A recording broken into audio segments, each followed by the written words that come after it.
All right, good afternoon, everyone. Welcome to Age-Friendly Edmonton's Lunch and Learn on a toolkit for fostering inclusion in senior serving organizations. Thank you for joining us today. We appreciate you taking the time to come and be part of these presentations. My name is Caroline G, and I'm your host today, along with Megan, who is providing the tech support.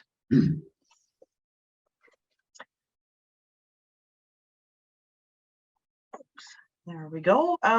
Age-Friendly Edmonton. This event is brought to you by Age-Friendly Edmonton and is an initiative of the Edmonton Seniors Coordinating Council, supported by the City of Edmonton. Age-Friendly Edmonton is part of a global movement to build age-friendly cities and communities, and is a city that recognizes the diverse populations and needs of seniors and actively supports their inclusion, engagement, and well-being. Now, I would like to honor those who came before us. We respectfully acknowledge that the Edmonton Seniors Coordinating Council is in Treaty 6 and on the traditional lands of the Cree, Blackfoot, Iroquois, Dene, Nakota Sioux, Métis, and Saulteaux, Anishinaabe, Ojibwe nations. We acknowledge and respect the past, present, and future generations of all First Nations, Inuit, and Métis people who continue to strengthen Edmonton and Canada. Now, just for a few housekeeping items that I'd like to go through. If you do have comments or questions as they come to mind, feel free to type them in the chat. We will do our very best to answer them at the end of the presentations as time allows. Please keep muted during the course of the presentations. You can also view this presentation later on the Edmonton Seniors Coordinating Council YouTube channel. I'll just ask Megan to put that link in the chat for us so that you have it for yourself. And now I would like to introduce you to our two presenters today. The first presenter is Eric Story. Eric is a member of Age-Friendly Edmonton's leadership table and a board member of the Edmonton Seniors Coordinating Council. Throughout his professional career, Eric has volunteered in various community-based programs. Following his 2007 retirement, Eric actually obtained his Bachelor of Social Work degree. Additionally, Eric has ample experience initiating and serving on the steering committee of a number of ongoing volunteer community projects here in Edmonton. Eric's efforts are primarily focused on the area of marginalized seniors, gender minority population, and at-risk youth in care. So we're glad to have Eric with us today. Our second presenter is Sydney Sheloff. Sydney is a strategic research coordinator at the Edmonton Social Planning Council. Her background is in sociology. Specifically, her research focuses on ways in which larger social, economic, and political forces shape the lives and opportunities of Edmontonians, particularly those living in marginalized society. As a strategic research coordinator, Sydney is dedicated to turning her research into action and advocating for social change. So Eric will be our first presenter today, and then Sydney. And so I will stop sharing and allow Eric to share his screen and be our first presenter. Well, good morning, everyone. Now let me just get this screen sharing going. Okay. So yes, there's always a bit of a delay while I figure out all the technology involved. But so as Carolyn mentioned, I did get a BSW as one of my retirement projects and never intended to work with it. It was just to enhance some of the things that I was seeing in the community. But I landed up, I enjoyed doing social work with seniors so much that I landed up at Sage Seniors Association, sort of whenever they needed somebody. If somebody was ill or away, I would go in and do some social work with them. And one of the jobs that they asked me to do was housing coordination, and that was helping seniors find suitable housing, either low income or assisted living or supportive living, independent living, and so on. And in that process, I started to get some questions from some seniors, and some of them were around, you know, I'm a vegetarian, and it's a religious basis for my dietary choices, and but I can't seem to get good vegetarian meals where I'm living. And other people were, you know, some gay seniors who felt that they weren't respected, or they were receiving slights where they lived, and that sort of thing. And I started to wonder, you know, how this could be changed. And at the same time, Michael Fair had started the Edmonton Pride Seniors Group to look into safe and inclusive housing for seniors in our community. And they seemed to merge. And one of the things that I found was that people in the community, that the housing providers really wanted to do a good job, but really had no idea about what was required, what they needed to do to sort of make their facilities or their programming more inclusive. And so with the Edmonton Pride Seniors Group, we started an education program talking to senior serving agencies and seniors about some of the issues that queer seniors had faced in the past, and how that might affect their experience now. And so we kept working on that, and eventually I found something called the North Texas Coalition for LGBT Housing. And they were an interesting organization, and they found this senior housing guide. And in it, they asked, oops, sorry, I'll back up a little bit here. In that guide, there were 16 questions, sort of concentrated in 4 areas or domains. And they were policies on employment, equity, and resident rights, resident procedures and forms, outreach marketing and programming, and LGBT competence training. It was very, very good. And it seemed like to be a very interesting project. And kept wondering how this could be translated. One of the things that they did was, of course, they did the survey and then they published all the results, so that if somebody was scored as a lower score, there it would appear. And that didn't seem to be in the cooperative spirit that we were looking for. And so one of the things that we wanted to look at was how the population has changed. I moved to Alberta in 1982, and at that time, it was a fairly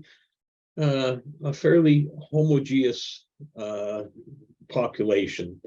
But as times changed and more immigration came and more people were bringing families from other countries, the complexion of the seniors population started to change quite a bit. One of the things in talking with organizations, I found that most organizations had already started on the path and really were interested in finding ways to serve more and more seniors, but they really didn't know how to start. And so we came up with the idea with Edmonton Seniors Coordinating Council and Age Friendly Edmonton to really focus in on diversity and inclusion and figure out how we could provide tools to people. And so the process was going to be a focus on a self-audit process, so that people could go through and have a look and see where they were, and also from there figure out a clear direction of where to go next. I really want to stress that in talking to various agencies and providers, not one of them ever said, no, I'm not interested. All were really interested in serving a more diverse population. So fortunately, Edmonton has got this wonderful organization in town called the Edmonton Social Planning Council. So they do an awful lot of good research and publish reports on a regular basis, and I certainly invite you to go to their website and see some of the information that they have. They focus really on researching social issues such as poverty, housing, and so on. We felt that this would be a very good contact. So I contacted their executive director and said, here's what we're thinking, and provided them with the information I've gathered to date, which was the North Texas survey and the City of Edmonton Toolkit from 2016. And the plan was to interview representatives from marginalized and equity-seeking groups, and to find out, basically, when we really start with, when you walk into a place, what are the symbols? What tells you that this is a place that I belong, that I'm going to be welcomed here, and I can have a fulfilling life experience here? And at the same time, what are the things that you might notice that might not indicate that for you? And the Social Planning Council did a wonderful job, and Sydney will talk about that in a few minutes. But finally came up with this toolkit for inclusion, and it has 62 questions organized in 11 categories or domains. And some of them are, for example, welcoming in, physical space, accessibility, cultural connections. And the idea is that it is a self-audit tool to go through, and I'll show you some questions in a moment, to go through and say, here's where we are. And from assessing where we are, hopefully that'll give you an idea of where to go. Previous toolkits that I'd read talk about what's needed and so on, but really sort of leave the organizations in a quandary as to, we know we have to move forward, but we don't quite know next what we should do. So we're hoping that by seeing this toolkit, organizations are going to be able to do it. And so just picking one of the domains, welcoming in, the questions here are quite important and quite simple. For example, are new seniors given a tour of the space, the people there, activities offered, or are they expected to orient themselves? And I think we all have the idea, or certainly I remember walking into a grade 3 classroom as the new kid and saying, what am I supposed to do in order to meet people? How do I even say hello to somebody? So that's always, I think that's something that we all have, is a natural shyness, and we don't quite know what the next steps are. So hopefully if an organization were to go through just this checklist on welcoming in, maybe if your organization does have noticeable clicks, maybe we could have a bit of a conversation with some of the people who are in that group and say, listen, when somebody new comes in, can you sort of introduce them to other people and get them involved in your conversation? Those are some of the questions that hopefully you can have a conversation with the seniors who are attending your facility or your programs. And also there's some suggestions about using gender neutral language, and having symbols to say that you are a welcoming organization. I'll give you an example that, for example, at Sage, over the front desk, they have welcome written in, I think it's 56 different languages, and the exclamation point after welcome is a rainbow triangle. So that really indicates that they're expecting other people to be coming in of different genders and different backgrounds, and that they really want to say welcome to these people and make them feel welcomed right at the beginning. So those are, so that's just one of the domains.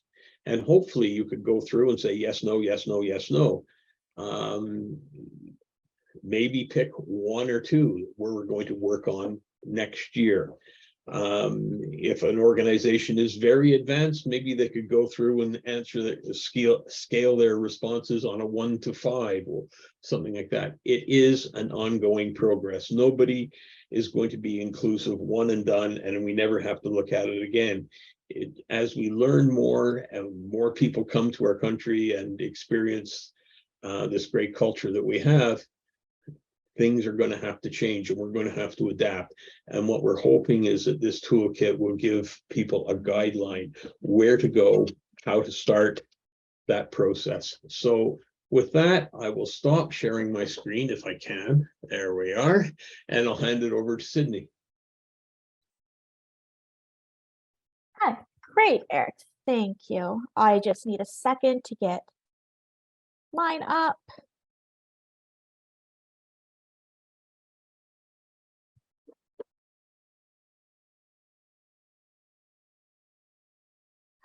Okay. Hi, everyone. As Caroline mentioned, my name is Sydney. I'm the Strategic Research Coordinator at the Edmonton Social Planning Council. Yeah, I did the bulk of the research that went into developing this toolkit. So I thought I'd start my half of this presentation by giving you guys all an overview of what I did to develop the toolkit.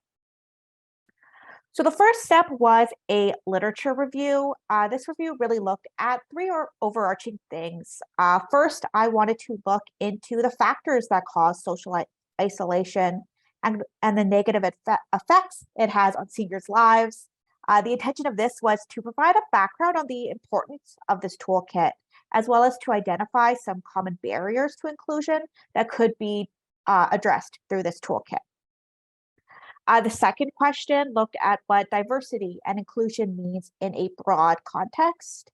And this was meant to develop a framework for the report. And third, I looked for research and similar toolkits to find out some of the best practices for the inclusion of seniors. And then all this data was woven together with feedback from seniors themselves in order to develop the toolkit. So that brings me to the second stage, which was doing interviews with seniors from different equity-seeking groups. So I engaged 10 seniors and 2 experts in photo elicitation interviews. So this means that I use photographs in the interviews in order to stimulate conversations with them. I gave seniors the opportunity to bring in photos they owned that represented inclusion, or they could use examples I had brought in myself. The 2 pictures pictured here on the slide are some examples I brought in for seniors to use. A couple seniors did bring in their own photos to talk about with me, but most used ones that I had sourced myself. There were also a couple participants who didn't want to use photos at all and just wanted to chat with me. But photo elicitation, I decided to use this because it's really useful when talking about abstract concepts, such as inclusion, because it provides concrete examples to talk about. Especially now, interviews took place during kind of the tail end of COVID when a lot of senior serving organizations were still closed down. So this method really helped to ground our conversation and remind seniors about times that they had felt included or excluded. And then so during these conversations, we really talked about 3 main things. First, I wanted to learn what inclusion means to Edmonton seniors in a more general sense. Second, I asked them to share stories about being included and excluded and the impact that those experiences had on them. And third, I asked seniors what they really needed to feel included and to give me some examples of practices they'd like to see implemented in senior serving organizations. So for the third step, all the literature on best practices and my conversations with seniors were combined to create the actual tools that are in this toolkit. And these tools really came out of 3 main things. First, practices that already exist that made seniors feel included. Though there is a ton of great work being done in Edmonton and elsewhere that really made seniors feel included, and I wanted to really celebrate those in these toolkits. but tools were also developed out of the practices that made seniors feel excluded and their suggestions for making things better. And lastly, some of the tools developed out of some ideal practices that seniors would like to see put into place. And the fourth step was a little mini piloting of the toolkit. So I sent out this toolkit to organizations and asked them to evaluate. I mean, again, the bulk of this development was taken place when a lot of seniors organizations were closed down. So this piloting, it was a little difficult to pilot because, a lot of senior serving organizations, weren't open up to the public. But I did get senior serving organizations to evaluate this toolkit and ask them all the following questions on this screen. I asked them to evaluate the ways in which this toolkit aligned or maybe, conflicted with their ideas of inclusion and the practices they found to be successful in their own work. I asked them about the doability of these tools. I asked if we missed anything. And lastly, I asked if these tools could actually increase inclusion in senior spaces. And organizations were very largely supportive of the tools and did believe they would increase inclusion in senior spaces. Any suggested changes were more about kind of the design and making it be a little bit more readable. However, some organizations were a little bit worried about the ability to do these tools, in the face of funding challenges. Even a lot of the seniors I spoke to discussed that they saw the biggest barrier to inclusion was that organizations just don't have enough money.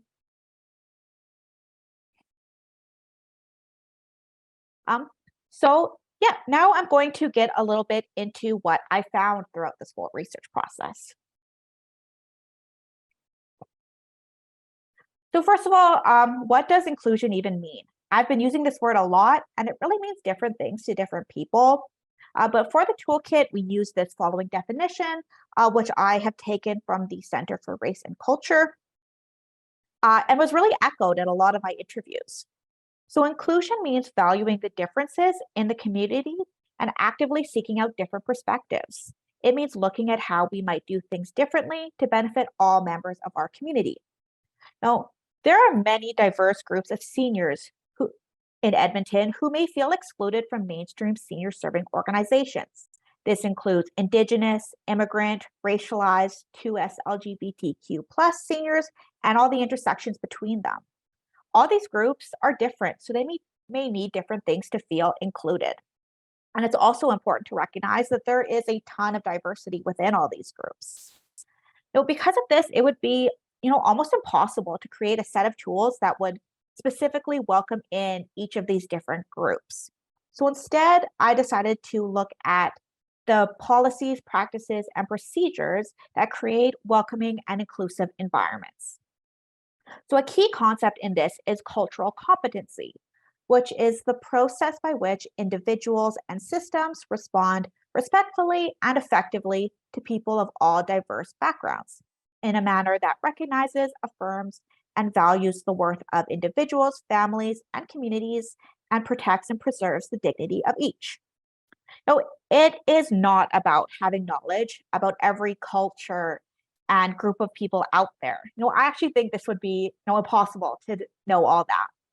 But rather, cultural competency is all about having the respect of and capacity to engage with people of any background.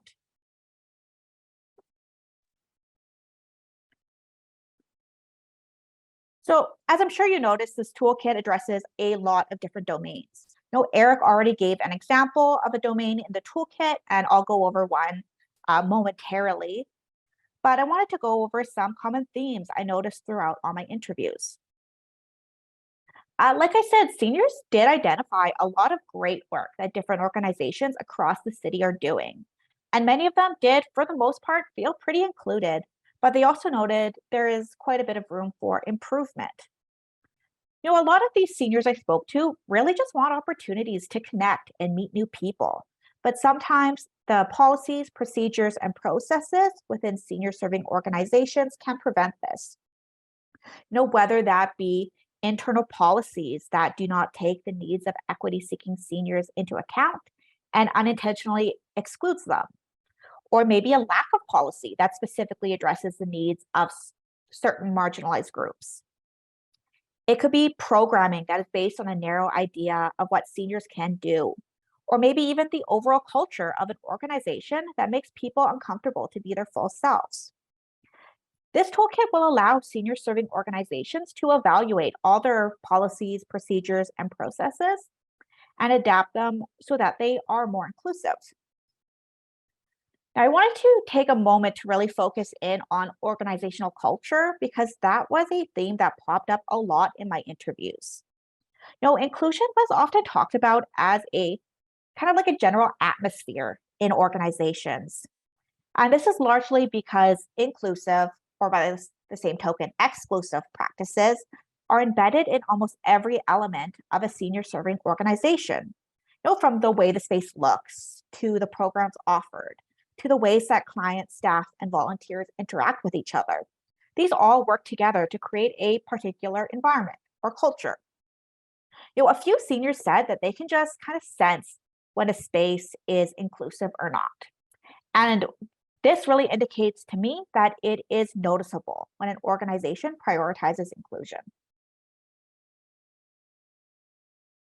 Now, I know this may seem like a big undertaking, but it is important to recognize that you do not need to tackle everything at once. Building an inclusive organization is an ongoing and reflective process that needs a lot of time. Culturally competent organizations continually assess their policies and practices, expand their cultural knowledge and resources, and adapt their services to better meet the needs of the communities they serve. In other words, they are always learning and growing. And this learning and growing will span the entire existence of your organization.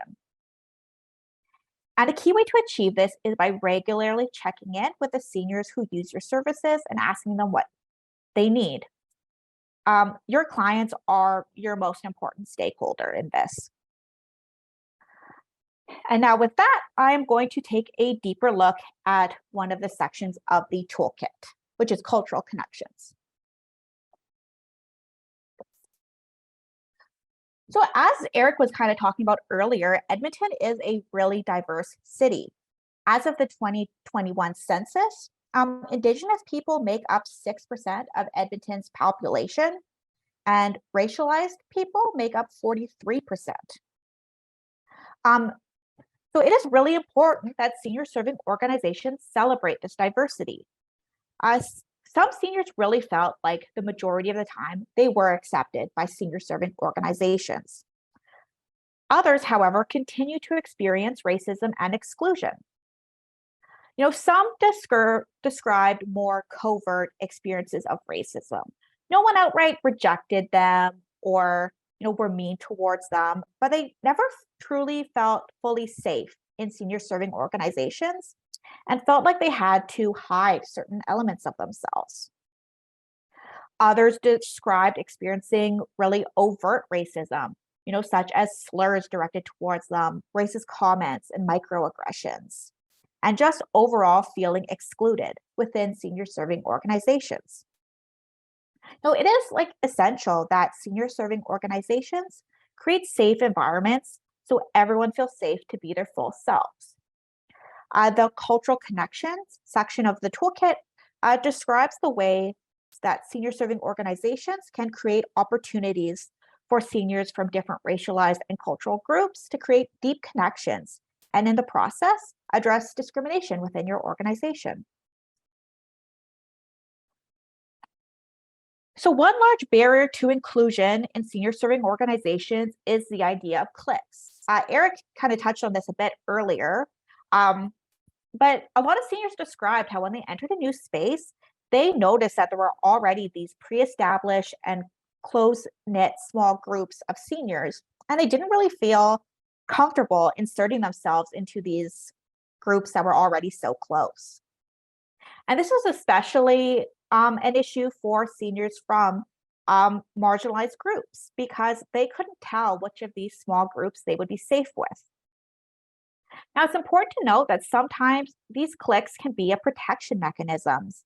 Participants often noted that in some senior serving organizations, seniors from the same cultural backgrounds tended to group together. But then in speaking to seniors who are from these backgrounds and who were in these groups, they described that they did this because they know they will be safe with people from their own cultures and that they can be their full selves and feel fully comfortable with them. They felt a fear of discrimination or being excluded hanging out with other people. And also for those with language barriers, it's easier to hang out with people who can speak your language. Even seniors who were completely fluent in English discussed that speaking their first languages felt like home, and it was really important to hang out with other seniors who could speak their language. Now, implementing measures to make your space safer and provide opportunities for cross-cultural connections will likely lead these seniors to venture out of their groups and form new relationships. One exclusive practice that some seniors identified was senior serving organizations not providing the resources they needed to engage in religious, spiritual, and cultural practices, and in some cases, actually making it harder to do so. Muslim seniors, for example, described that they needed to pray multiple times during the day. But in some organizations, they did not have a space to pray, or the only spaces they could find were undignified, such as needing to pray in a bathroom. So a good practice is to have a multi-faith space in which seniors can pray.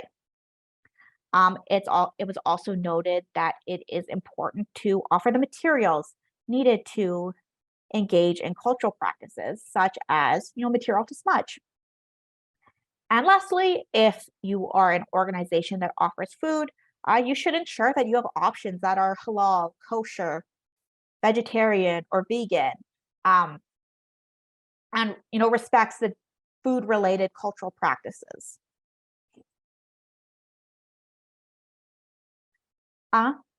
So some seniors believed that the racism and exclusion they experienced was largely a result of other seniors just not knowing enough about their culture.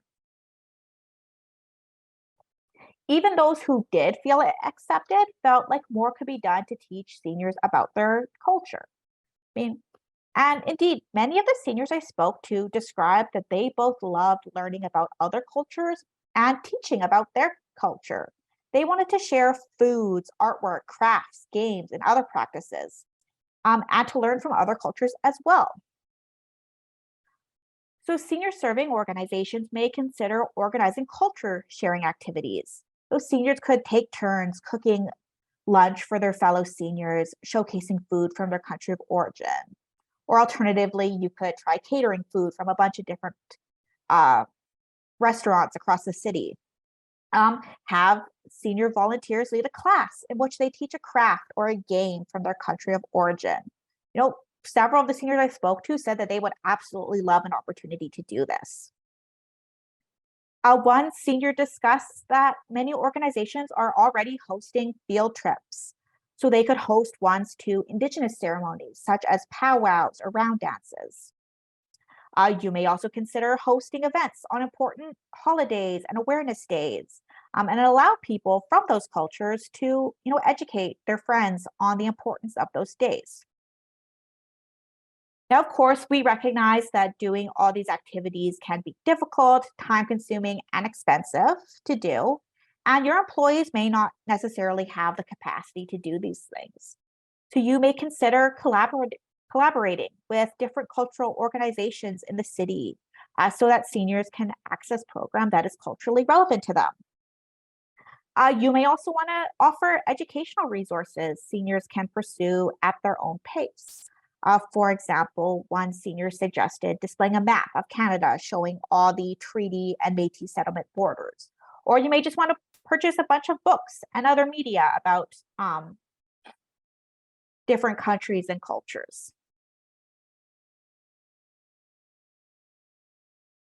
Senior serving organizations should also consider hosting more formal workshops led by experts.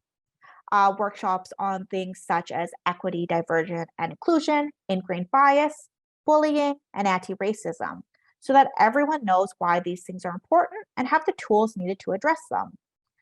These types of workshops should be given to staff, board, volunteers, and the seniors who come to your organization. Now, training is really important so organizations can effectively implement inclusion in their policies as well as in their day-to-day activities. It allows everyone to address internal biases that we all hold. You could also potentially have a history expert from the university come in and teach the history of racism and discrimination in Canada, or the history of different groups in Canada. Have experts come in who can teach about different cultures, religions, sexualities, and gender identities. This will not only be a step towards reducing discrimination in your organization, but it also gives opportunities to seniors to learn new things as they age. And this is something that the seniors I spoke to really valued. They want to learn new things. And lastly, if senior serving organizations want to promote their commitment to inclusion, they need the policy to back their practices up. If you are putting in all these efforts to combat discrimination, you also need anti-discrimination and anti-bullying policies. Now, implicit discrimination describes the ways that biases and discrimination have been built into the systems that seniors and really everyone in Canada deal with on a daily basis. Services in Canada are largely created by dominant groups, largely white, male, middle class, and straight. They try to make, neutral services, but without really realizing it, design policies from their point of view. They may lack knowledge of different cultures and don't know how to provide services to seniors in a culturally appropriate way. And so they may exclude seniors from marginalized groups without fully realizing that they're doing it. So instead, senior serving organizations should ensure that diverse voices are at the decision-making and policy-making table, and that a focus on equity, diversity, and inclusion should be integrated throughout all organizational policies. Lastly, a commitment to inclusion should be a part of your organization's mission and values. And thank you. That brings me to the end of my part of the presentation, and we would like to open it up for any questions or comments.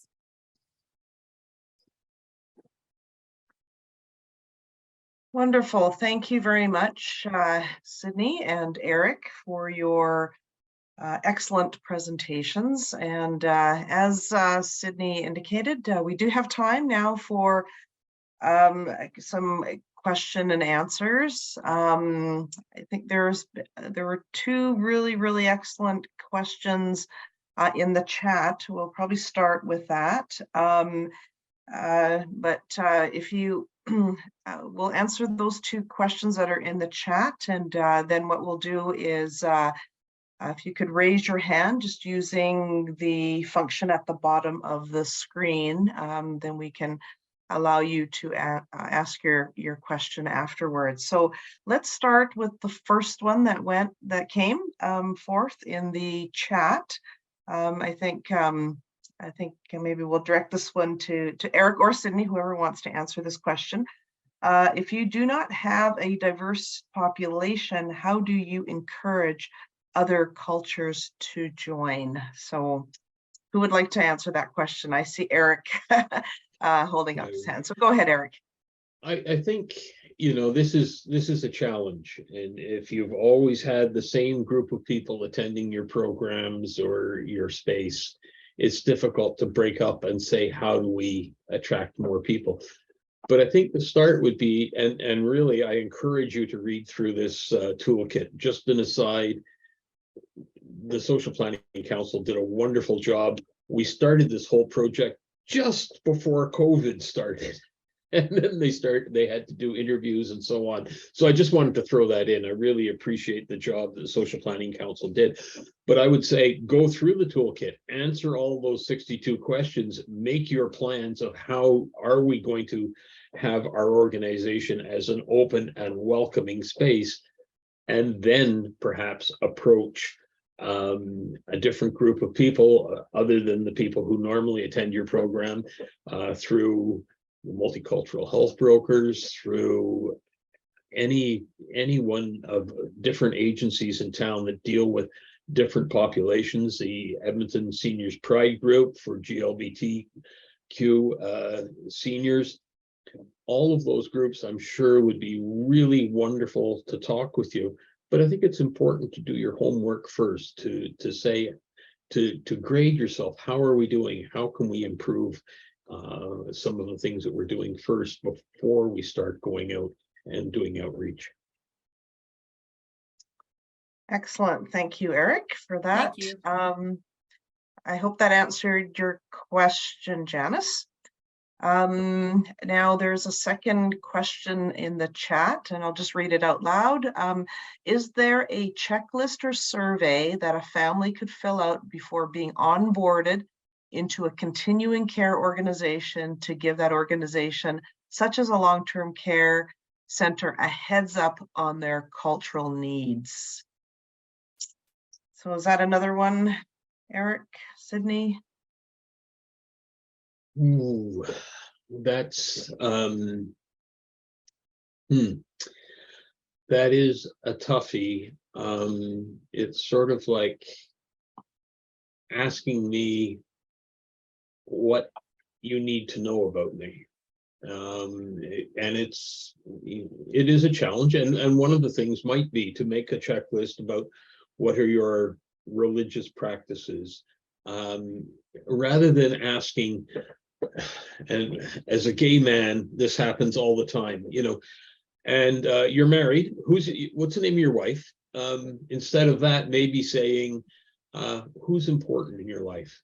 What caregivers, who do you want visiting you in your room? But religious practices, dietary needs, relationships in a non-judgmental manner. I think those would be the three big ones that I would start with. Okay, Yes, excellent. if I can add just a small point to that, this wasn't really found in my interviews, but in a lot of the literature I've reviewed, that, you know, a large issue that a lot of seniors face is kind of the burden of being asked the same question over and over and over again. So when we have things like these checklists, we need to ensure that organizations are actually reading them and, you know, giving them to, you know, staff, and in a sensitive manner, so that, you know, staff know what, you know, everything that's important, so that seniors don't have to retell what they need over and over again. Okay, excellent. Thank you very much, Eric and Sydney. I don't see any other hands up. Cindy, you're welcome. I'm just going to go through my list here, and I'm going to flip through here. I don't see any other hands. Okay, anything in the chat? I do have somebody else in the chat here. Okay, Cassandra. Oh, I think she's just saying that we have a life story form that they can fill out if they wish, and is written in a neutral way to allow residents to fill out what they want us to know, but they don't have to disclose anything they don't wish. Okay, that's a excellent idea. Any comments on that, Eric or Sydney? I think that's. I think that is great. I mean, that's one of the problems is if your organization has got 150 people possibly interacting with one individual, how do you spread the knowledge about that person? And that might be to have a storyboard for each person that of information that they want to share about themselves. I think it would be very valuable, and also in a non-judgmental and a neutral manner, so that they can present. It may not say I'm a lesbian or I'm gay, but they may want to say, well, I've never been married, or I have this very good friend of mine who will come to visit. I would appreciate it if you would treat this person with respect when they come to visit me. Those sorts of things I think are really important. Cassandra, is there a link or a copy of the form that you can share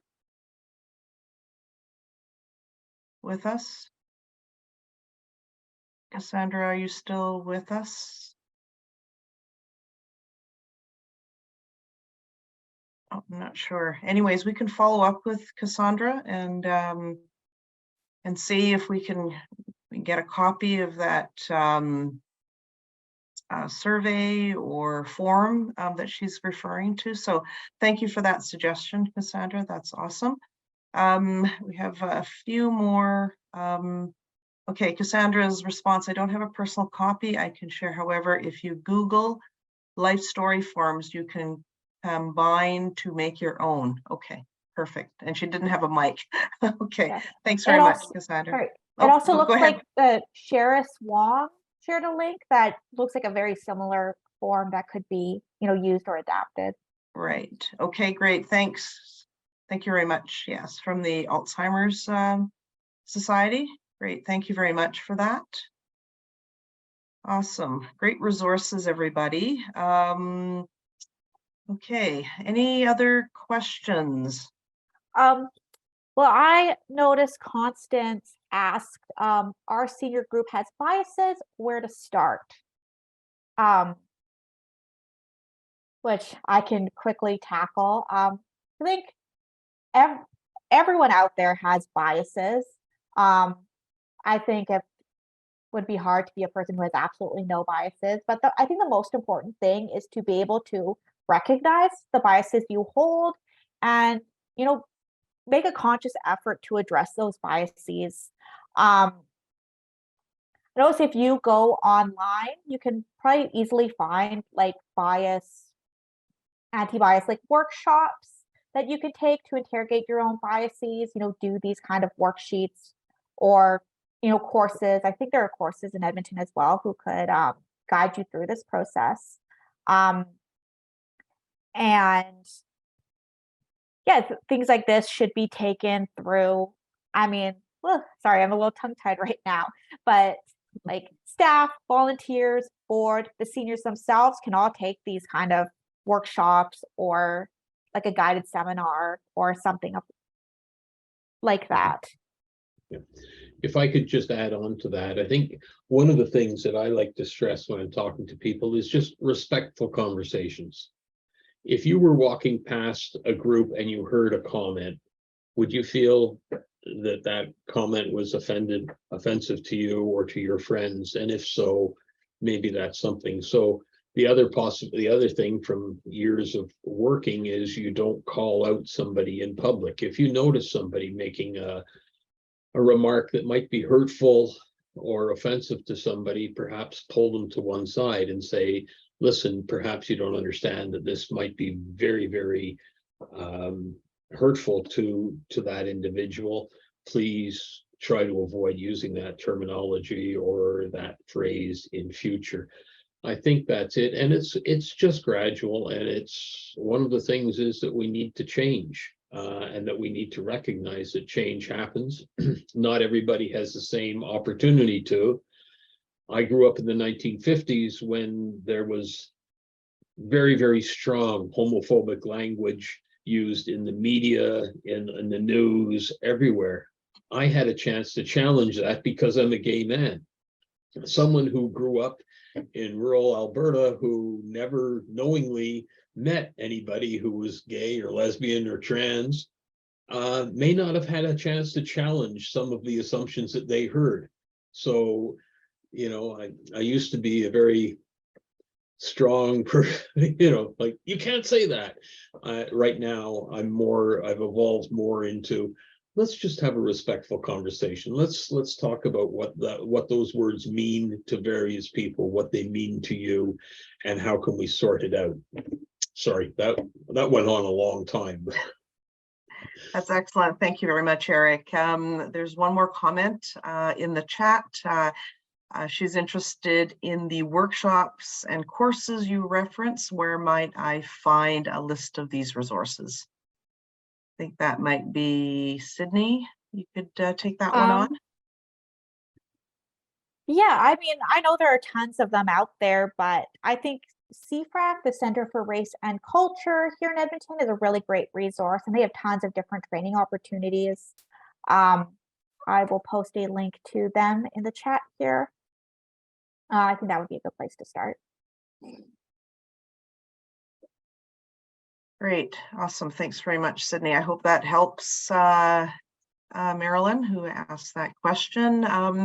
I don't think I've missed anybody. I apologize if I have. Thank you, Sydney, for jumping in on a couple that I missed there. I don't see any more hands up at the moment. And what I'm going to do is I'm just going to share my screen here. And I just want to thank everybody for coming to this presentation. This has been a project, and you know, for the last 2 or 3 years, and it's been great to finally have a final product, and wonderful to have Eric to champion this, and Sydney to do the wonderful research on this project. So thank you very much for being here and presenting your wisdom and your insights. I'm just gonna flip over to the next slide here.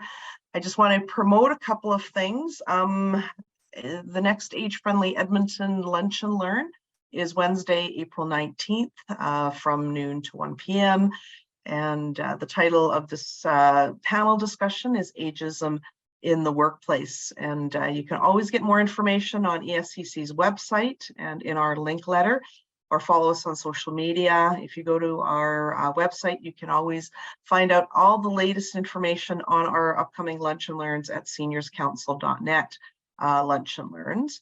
And I can ask Megan to put that link in the chat for us. I'd also like to promote the Edmonton Social Planning Council's Lunch and Learn. It's also on Wednesday, April 19th from 12 to 1. So you can pick and choose. We always record our presentation. So if you choose to come to ours, you can always listen to the other one at another time. So this is the information. I think this is heading into Volunteer Week, or National Volunteer Week, I believe is the week after, or the week of April 19th. It's the gift of time, discovering your passion, making a difference. And there's the link to their registration. So yeah, so thank you again for coming. If you do have any questions, please feel free to email me at agefriendlyedmonton it's agefriendly@seniorscouncil.net,